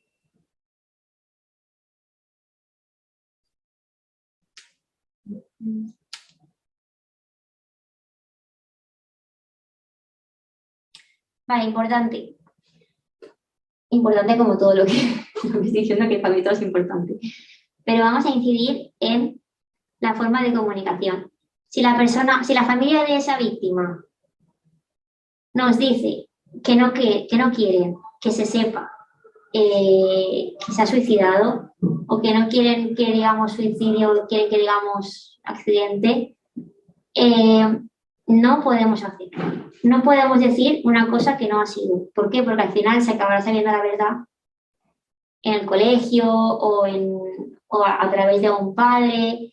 Se acabará sabiendo la verdad y los mentirosos seremos nosotros, ¿vale? Entonces, lo que es importante es hacerle entender a ese padre, a esa madre, a esa familia, que ese niño o esa niña, ese adolescente, pertenecía, aparte de su familia, a un grupo que es muy importante. En este caso sería un grupo, por ejemplo, una etapa de juniors. Esa etapa tiene derecho a saber lo que ha pasado. O sea, yo me he encontrado con casos que también lo pongo como ejemplo, que ha fallecido un niño y ha dicho que se ha ido con la abuela a París. O sea, porque los padres han decidido que no querían decir nada, pero al final las mentiras tienen las patas muy cortas y al final todo se acaba sabiendo. Tenemos que decirlo sí o sí, o sea, eso no lo podemos plantear. Lógicamente todo tiene su forma, ¿no? ¿Tenemos que decir que esa persona se ha suicidado? Sí, ¿por qué? Porque si no lo decimos, al final estamos entrando en el tabú del suicidio. Y si no lo contamos, nunca más le va a contar la gente porque es algo tabú y al final es un círculo que nunca se acaba, ¿vale? Entonces, ¿tenemos que decir que la persona se ha suicidado? Sí. ¿Tenemos que dar algún detalle extra a eso? No. Ni cómo ha sido, ni dónde ha sido, ni por qué ha sido. No. Si el grupo te pregunta, oye, ¿y cómo ha sido? ¿Qué ha pasado? ¿Y por qué lo ha hecho? No podemos decir nada. No sabemos si lo sabemos o no, pero si lo sabemos, no debemos de decir nada. ¿Qué podemos hacer? Decirles, mira, yo no sé por qué, ni cómo, yo no sé, no te puedo dar esa información. Lo que sí que te puedo hacer es darte, o sea, puedo enseñaros a hacer una formación, una reunión, explicando por qué se puede dar el suicidio y de qué formas podemos evitarlo. O sea, podemos formar a esos niños acerca de esas inquietudes que tienen, de por qué una persona se suicida. Muchos niños no saben ni lo que es el suicidio, porque nadie se lo ha dicho, hasta que no son mayores y lo descubren de repente. Entonces, muy importante, muy, y voy a incidir en el muy, decir siempre la verdad, siempre. Si los padres al final que no quiero que digas nada, mira, lo siento mucho, pero de verdad es que lo tengo que decir. Tengo que decirlo. Solo voy a decir que ha habido un suicidio, que ha fallecido esa persona. No voy a decir ni cómo, ni cuándo ha pasado, no. Pero esos niños tienen derecho, o ese grupo de adolescentes tiene derecho a saber lo que ha pasado con su amigo, porque también pertenece a ese ámbito, ¿vale? ¿Cómo podemos abordarlo con el resto del grupo, no? ¿Cómo podemos de alguna forma... Vale, es importante que nos adecuemos a su forma, a su edad, a su capacidad y sobre todo a su edad, ¿vale? Y capacidad evolutiva. No podemos contárselo igual a un niño de identidad, a un niño de 10 años, que a un niño de estilo o de 16, 17. No es lo mismo. No es lo mismo tratar un tema con un niño pequeño que con un adolescente. Pero tiene que quedar claro lo que ha pasado. Pues a lo mejor con un adolescente podemos explicar mucho más amplio de unos conceptos más extensos y a un niño pequeño de 7, 8 años o 9 podemos decírselo de otra forma, que entiendan que esa persona no va a volver, pero ya ese niño tampoco se va a hacer preguntas más allá de lo que ellos conocen, ¿vale? Es difícil también explicar a un niño lo que es el suicidio, pero deberían de explicárselo en el colegio, importante. Necesitan recibir la dedicación suficiente para expresar sus dudas. Necesitan preguntar, porque al final no entienden lo que es, porque nadie se lo ha explicado. Preguntar el por qué, el cómo. Pues nada, facilitarle eso. Mira, no sabemos por qué en este caso esta persona se ha suicidado, pero sí que sabemos por qué las personas pueden llegar a suicidarse. Sabemos los factores de riesgo, sabemos las señales de alarma, sabemos cómo intervenir en ese caso, ¿vale? Eso es importante.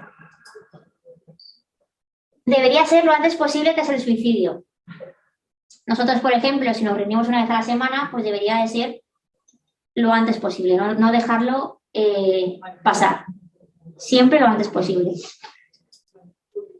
¿Vale? Importante también lo que se dice es que lo que se recomienda que se cree como algún tipo de altar, algún tipo de sitio donde esos niños, niñas o adolescentes puedan ir a dejar algo, a dejar una foto, a dejar un mensaje para despedirse de esa persona. Es muy, muy, muy necesario para nosotros en general, para las personas, despedirse de aquellas personas que te importan, ¿vale? Y más si han compartido años contigo en un grupo de adolescencia. Vale, ¿qué debemos de tener en cuenta? Ser sinceros, como he dicho antes, ¿vale? Siempre la verdad por delante, siempre. Reflexionar sobre lo sucedido. Después de ese fin de semana, o sea, después de ese acontecimiento, esos fines de semana siguientes, todos tenemos que llevar la misma dinámica. Pues lógicamente estar un poco más relajados, más serios, resolver las dudas que nos surjan. Si algún educador no se ve capaz de hacerlo, que lo haga otro. Que haya una formación básica para saber lo que hay que decir, lo que no hay que decir, ¿vale? Permitir la expresión de emociones. También lo he explicado antes. Reír, llorar, pegar, pegarse golpes, gritar. Todo es válido. Todo es válido, hay que dejar que eso salga y poco a poco se irá volviendo a su sitio, ¿vale? Desculpabilizar. Importante, que nadie se sienta culpable, que nadie crea que ha sido por algo que no ha hecho o que sí que ha hecho. Ay, es que debería haberme dado cuenta de que necesitaba ayuda. Es que el otro día me dijo que quedáramos y le dije que no porque tenía un examen. Debería haber quedado con él, con ella, ¿vale? Quitar esa culpa. Transmitir la disponibilidad de las personas de referencia. Aquí me tienes a mí, que soy tu educador, tienes a tu profesora en el cole, a la psicóloga del colegio, del instituto, tienes a tus padres, a tu familia, saber las personas de referencia que tienen, ¿vale? Además de personas de referencia, pues podemos decir, por ejemplo, asociaciones que conozcamos que tratan esto. Por ejemplo, el teléfono de la esperanza. Si estuviera al 024, pues al 024. Al final, que esos niños o esos adolescentes tengan una salida si se encuentran mal o si se empiezan a sentir culpables o incluso tristes, decaídos, ¿vale?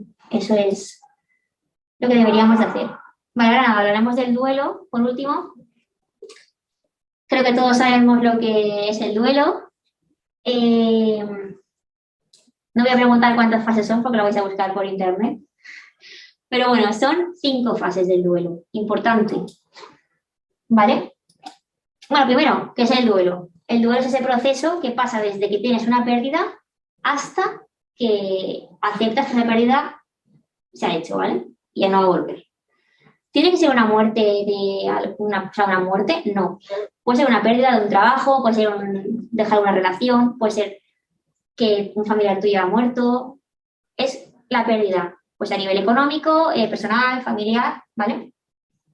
Las fases, como he dicho, la fase de negación, esto no ha pasado, no se ha muerto, esto solo es un sueño, mañana me voy a despertar y no habrá pasado nada, ¿vale? Evitar y negar lo sucedido. La fase de enfado, indiferencia o ira. Es el estado de cabreo, de no entender por qué pasa eso, de enfadarse, de culpabilizar a alguien, ya sea a ti o a otras personas. La fase de negociación. Negociar conmigo, con el entorno, lo que, por así decirlo, poner en una balanza, ¿no? Bueno, pues ha pasado esto porque luego me va a pasar otra cosa buena. O no, es que ha pasado esto, pero bueno, a lo mejor no venía mal, a lo mejor así está mejor. Es una forma de decir, voy a negociar un poco a ver para sentirme yo mejor en este caso, ¿vale? Es importante que en esta fase se busque una solución a la pérdida. Es imposible solucionar eso, ¿vale? Pero se intenta buscar una solución. En la fase del dolor emocional, que es la fase del llanto, de la depresión, de ese sentimiento de desesperanza, ¿vale? Importante. Y luego la última, que sería la ideal, es la fase de aceptación. Cuando se asume la pérdida, cuando somos conscientes de lo que ha pasado y aceptamos pues, que esa persona ya no va a volver. Esa persona, esa relación o eso, lo que sea, ¿vale? ¿qué es lo que esperamos de un duelo normal? Vale. Bueno, antes de eso, las fases, pues si hay alguna duda, ¿todo el mundo pasa por esas fases? En general, sí, todo el mundo pasa por esas fases.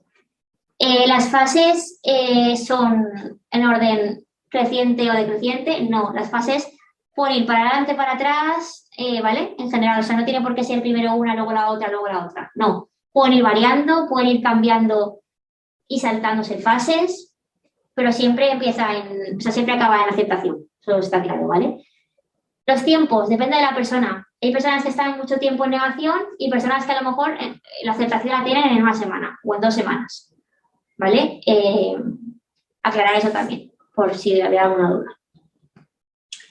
Reacciones esperadas. A nivel emocional, pues, ¿qué podemos esperar? Tristeza, ira, anhelo, aturdimiento, shock.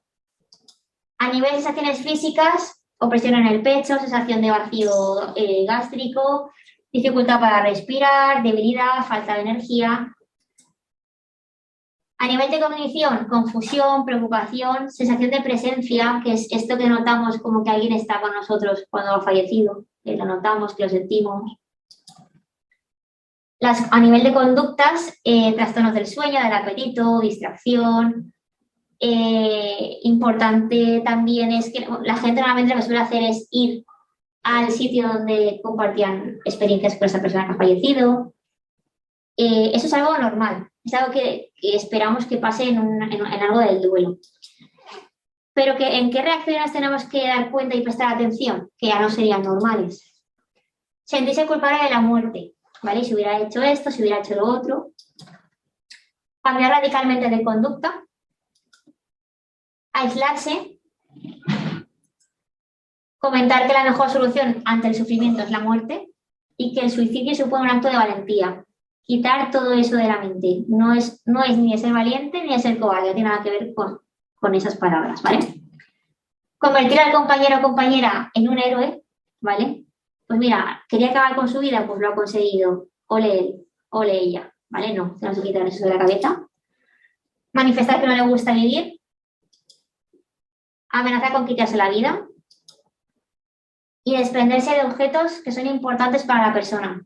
Normalmente los adultos lo que suelen hacer es hacer el testamento, arreglar las cuentas pendientes y los niños y adolescentes regalan las cosas que más les gusta, escriben cartas, suele ser más por esa parte.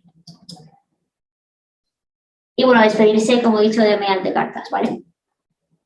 Vale, por último, y para finalizar, lanzo 3 preguntas y quien quiera y le apetezca, pues puede contestarlas. ¿Queda alguna duda que se haya quedado en el aire?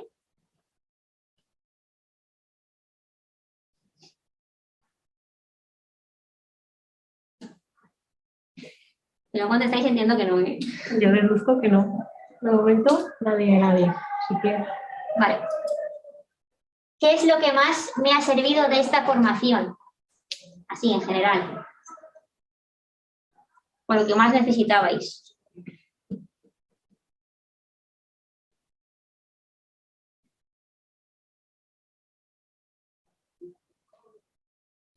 ¿Cómo actuar ante la situación? Formas de actuación, el supuesto protocolo, los PAP, a ver, cómo afrontar las situaciones, el protocolo de emergencia. Yo creo que el tema de no interferamos si somos familia, es decir, el hecho de echar una mano, intentar que no sea familiar. Todo, pero sobre todo cómo reaccionar en un caso de suicidio.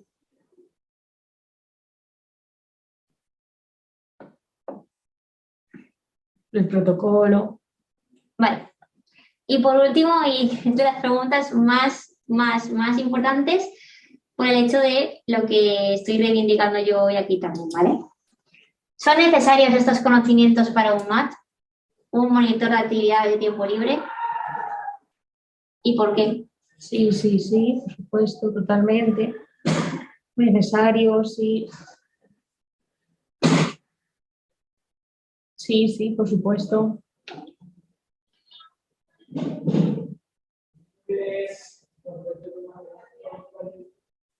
y se debería de tener un protocolo justamente para saber actuar en estos casos. Vale, es eso, ¿vale? Lo que quiero incidir otra vez es en la falta de protocolo que tenemos. Reivindicar desde aquí, como he dicho, que tengamos que por favor alguien haga algo respecto al suicidio. Se están suicidando muchos niños, muchos adolescentes, no se está hablando del tema. Ojalá tanto las instituciones, por ejemplo, el IVAF, que al final es el que a nosotros nos podemos acoger, cambie de alguna forma o incluya la salud mental en su formación de salud, por ejemplo, en un módulo de salud que tenemos en el MAT y en el DAT. Que se haga algo, porque al final tener una asignatura de salud mental nos va a librar de muchas cosas, ¿vale? Ya no solo es a nivel de suicidio, que es como lo más drástico y lo más como lo peor, sino simplemente cómo lidiar o cómo hacer cuando una persona le da un ataque de ansiedad, tan básico como eso. Y en los campamentos suele suceder bastante. Ataques de ansiedad, cómo reaccionar ante diferentes actitudes. Lo básico para llegar a controlar o a disminuir esa ansiedad en la persona. Conceptos básicos. Dicen también, estaría muy bien que se incluyesen algunas dinámicas para poder tratar esto con los diferentes tiempos en los centros. Correcto.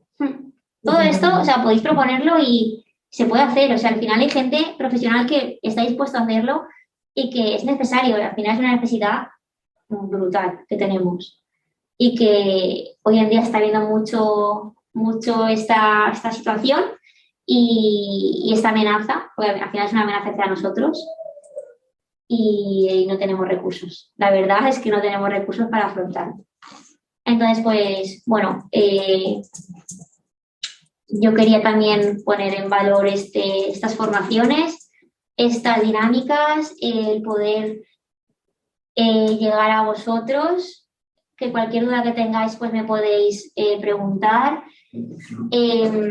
pues escribirme por redes sociales o lo que sea. Y sobre todo, pues bueno, ser conscientes, por favor, del problema que tenemos actualmente, hablar abiertamente del suicidio, no tener miedo, formarse mucho y bueno, que en general, muchas gracias a todos por haberse apuntado. La verdad es que ha habido un montón de asistencia y por mi parte, nada, voy a dar las gracias y estoy muy contenta de que este tema haya tenido esta repercusión. Bueno, hago por aquí. Pero nada, desde luego también desde Juniors agradecer Amparo que hayas dado esta formación. Creo que al final, bueno, educadores juniors, profesores o gente directamente que estáis en contacto con niños y con jóvenes, podemos ser una persona clave para poder detectar este tipo de conductas y evitar algo tan horrible como es el suicidio. Así que darte las gracias y nada, también pues, que seamos conscientes de brindar esa figura de confianza a los niños y a los jóvenes y que puedan confiar con nosotros para también abrirse y quizás sacarle de ese camino, ¿no? De tener algo así pensado. También muchas gracias a todos vosotros que habéis estado aquí con nosotras en esta formación. Y también va a quedar grabada y os la haremos llegar por correo de alguna manera que ya os informaremos. Así que, bueno, pues muchas gracias y hasta el próximo Espacio Social.